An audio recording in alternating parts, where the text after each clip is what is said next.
હવે આપ સાંભળશો પ્રાસંગિક, જેનો વિષય છે કારકિર્દી ઘડતરની પરીક્ષાઓ. સંપાદન અને પઠન જયદીપ વૈષ્ણવ. સમાજ, શાળા અને વાલીના કેન્દ્ર સ્થાને બાળક રહે છે. બાળકોનો સર્વાંગી વિકાસ અને સારા વ્યક્તિત્વનું ઘડતર એ જ આપણું સામાન્ય ધ્યેય હોય છે. નવી શિક્ષણ પદ્ધતિ આ વાતને પ્રાધાન્ય આપે છે.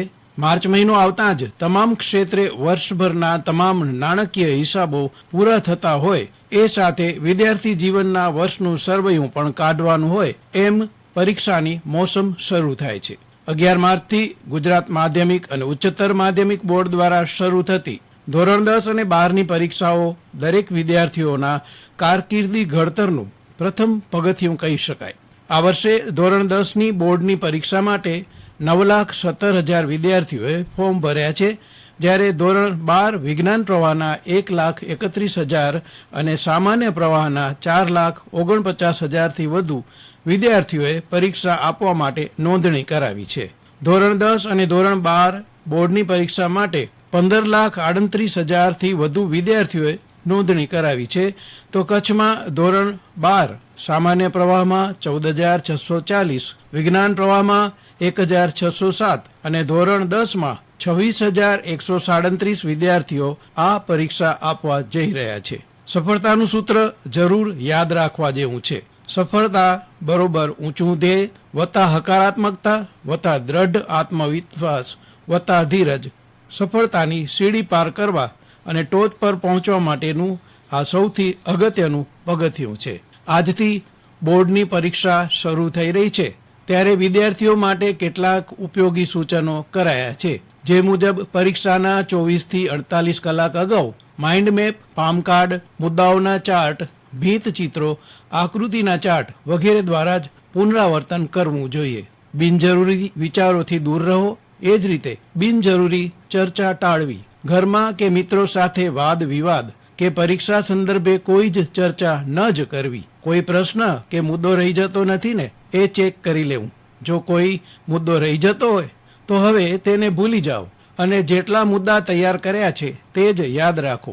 બોર્ડની રસીદની એક ઝેરોક્સ ઘરમાં એવી જગ્યાએ રાખો કે જે ઘરની તમામ વ્યક્તિઓને ખ્યાલ હોય. પરીક્ષા આપવા જતી વખતે જો રસીદ બાબતે કોઈ ગરબડ થાય તો શાળાના આચાર્ય અથવા વર્ગ શિક્ષક કે શાળાનો સંપર્ક કરવો. મગજને હકારાત્મક સંદેશો આપતા રહો અને જે વાંચ્યું છે તે બધું જ મને યાદ છે અને હું જે પણ ઈચ્છું છું તે મેળવવામાં સફળ થઈશ એવો જ વિચાર કરો.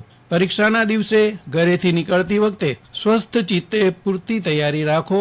પાણીની પારદર્શક બોટલ, પારદર્શક પાઉચ, પારદર્શક રાઇટિંગ પેડ વગેરે લઈને નીકળો.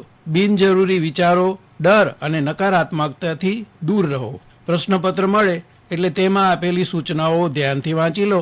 જવાબ પેપર બધી વિગત ખૂબ શાંત ચિત્તે સ્વચ્છતાથી છેકછાક વગર પછી જ જવાબ લખવાનું શરૂ કરો.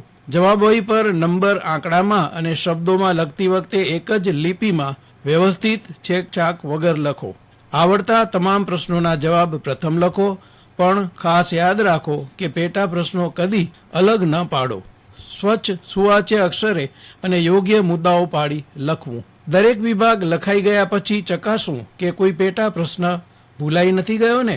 જો ભૂલાઈ ગયો હોય તો જરા પણ ઉચ્ચાટ વગર શાંતિથી પૂર્ણ કરી લો. વાલીઓ માટે બોર્ડ પરીક્ષા કે બાળકના જીવન ઘડતર સંદર્ભે વાત કરીએ તો બોર્ડનો કે કોઈ પણ પરીક્ષાનો હાવ પ્રથમ જાતે દૂર કરવો અને ત્યારબાદ બાળકને તેમાંથી મુક્ત રહેવા મદદ કરવી. બાળકને પ્રોત્સાહન મળે તેવી વાતો અને વાતાવરણ પૂરું પાડવું. ધીરજ રાખીને આ મુજબ મનોવૈજ્ઞાનિક દ્રષ્ટિએ કરેલું કાર્ય જરૂરથી સફળતા અપાવશે જ.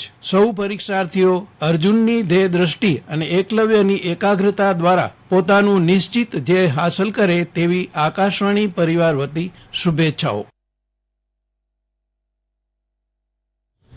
હમણાં જ આપ પ્રાસંગિક સાંભળી રહ્યા હતા, જેનો વિષય હતો કારકિર્દી ઘડતરની પરીક્ષાઓ. સંપાદન અને પઠન જયદીપ વૈષ્ણવ. પ્રસારણ આકાશવાણીના ભુજ કેન્દ્ર પરથી કરવામાં આવ્યું.